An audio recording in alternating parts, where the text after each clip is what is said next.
പഹൽഗാമിൽ നിന്നുള്ള ചിത്രങ്ങൾ മനസ്സിനെ നൊമ്പരപ്പെടുത്തിക്കൊണ്ടിരിക്കുകയാണ്.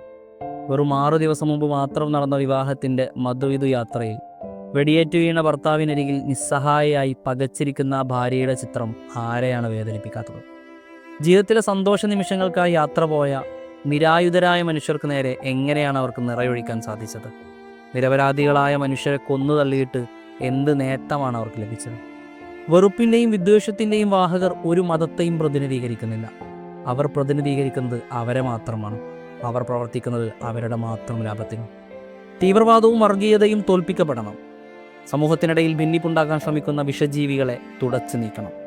ഈ ഭീകരാക്രമണത്തിൽ സമഗ്രമായ അന്വേഷണം നടക്കട്ടെ.